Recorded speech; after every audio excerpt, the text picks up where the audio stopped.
The highly anticipated Wing Riders Launchpad user interface is finally live, and in today's video, I want to do a deep dive of everything that it has to offer.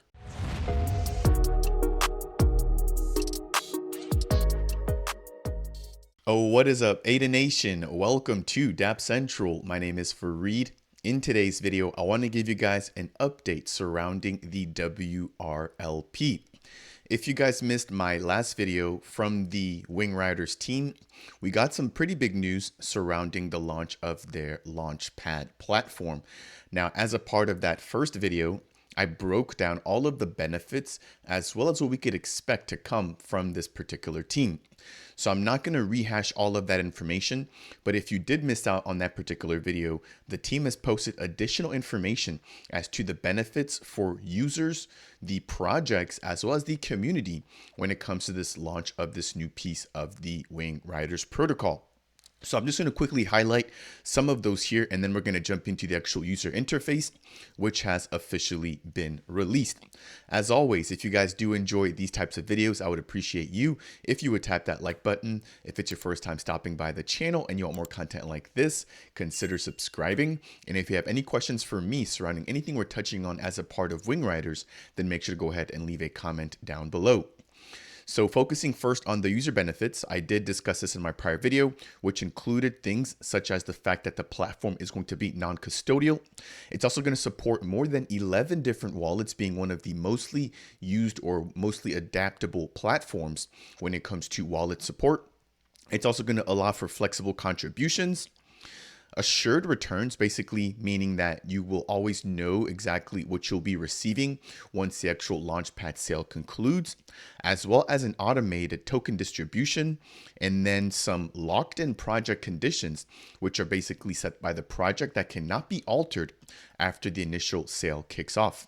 If I jump into the second tweet here, this is surrounding benefits for the project. So again, it's going to be non-custodial.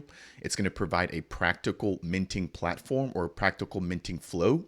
It's also going to be fully transparent, customizable, compliant with KYC, as well as terms and conditions that are available for users to accept before actually participating in the Launchpad sale. It's also going to be fair, providing price discovery and initial liquidity pool creation after the actual launch of the token. Last but not least, we have some of the community benefits, which I do want to touch on a few pieces here, which include stimulating growth, promoting transparency and trustlessness within a decentralized environment. And so one thing that I mentioned there earlier was the fact that all parameters will officially be set and not alterable on the blockchain. On top of that, once a Launchpad or once a sale is created, it can only be closed by the project before the commitment phase, but the record of it retains, thus speculators and fraudsters will be easily discovered. So putting in some of these barriers to disincentivize bad actors from potentially trying to use and abuse the Launchpad platform. Now, they also state here that the community does have the ability to pull out their liquidity if they believe that they are being scammed or if there are red flags from the actual project launching the token. So the community has the power to stop the launch if the sum falls under the set minimal raise. And so I'm going to touch on that here, given the fact that we now know that the OrcFax platform will be having the first launch on the WRLP. Last but not least, they do have a portion here surrounding anti-scam, which states that a collateral down payment will be required by projects to avoid clogging of the Launchpad with low quality tokens or fakes. Again, adding a little bit of friction here to make this not so easy for people with illegitimate tokens to just come on the platform and utilize it to launch their token. So jumping into the next piece here, this is actually the main piece of the video. I want to touch on the fact that the Wing Riders Launchpad user interface is now live. So to date, we know that they will be launching with the OrcFax token, and I'm going to jump into the utility of that token here in just a moment. But in addition to that, they have now announced their second platform, which will be launching on the WRLP, which I'll highlight at the very end of this video. So if you guys want to jump into and actually get access to the user interface, you can head over to the official website, which is available at app.wingriders.com/launchpad. So if I click on that here, or if I just go back to the front page, at the very top, you guys can see there that because I am in the United States, my particular country does not have access to participate in the Launchpad.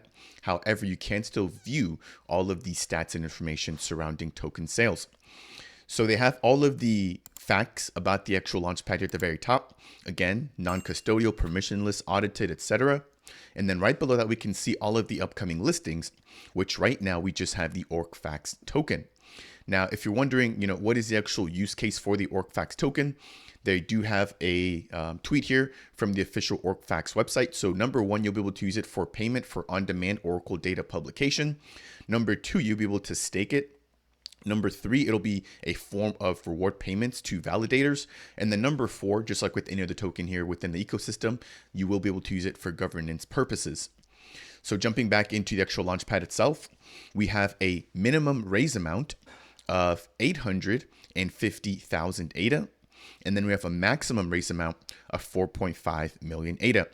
Now, if you guys take a look at that anti-scam portion that I mentioned there earlier, this is where the minimum raise amount comes into. So if the team is not able to raise that minimum amount, I don't believe that the actual sale will go through. And that's just in case if the community gets a bad feeling or just does not invest enough to actually make the token launch worth it.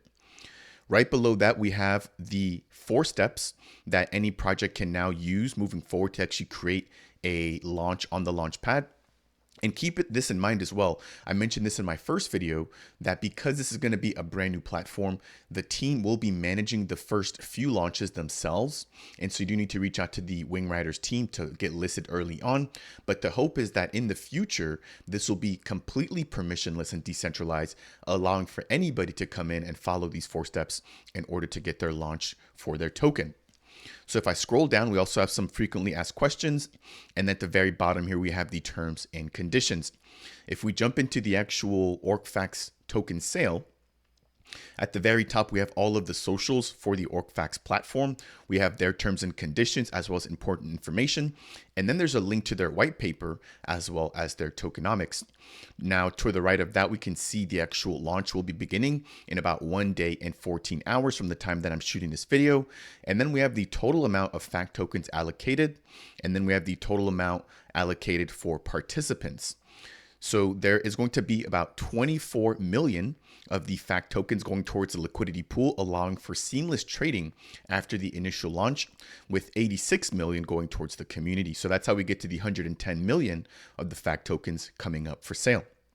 Now, as the actual liquidity bootstrapping event begins or the launch begins and people start putting in the liquidity, we could expect to actually see some of the graphics or visuals here surrounding the actual price of the value, or surrounding the price or the value of the FACT token. Right below that, we have some additional details, which include the total amount raised once the actual sale kicks off. We have the total amount raised to pool, which again is going to be 31%, or that 26, let me just double check here, that 24 million, of the FACT tokens. We have the maximum raise, the minimum raise, and then the token rate based on the actual amount raised. So this will begin to fluctuate once the actual sale kicks off. Last but not least, we have the total amount of participants here at the very bottom. And then we have some information surrounding the liquidity pool, as well as some of the information surrounding the token metadata. So I believe that's going to do it there for the actual review of the user interface for the WRLP, with the OrcFax token launching as the very first token. If I jump back over into the utility and then into the next tab here, I do want to touch on the fact that Plutus.art will be the second token launching on the WRLP. So this team coming out extremely strong. They're going to be a marketplace building on Cardano, very similar to JPEG.store and CNFT.io, which of course is no longer around, but they're going to be facilitating the trading and swapping of Cardano NFTs. So I believe that's going to bring me to the end for today's video. As always, if you guys found this particular video to be helpful, or if you just learned anything along the way, I would appreciate you if you could tap that like button. If it's your first time stopping by the channel and you want more content like this, consider subscribing. And if you have any questions for me surrounding the WRLP, the OrcFax token, or Plutus.art, then as always, make sure to go ahead and leave a comment down below. That said, I will see you guys in the next video.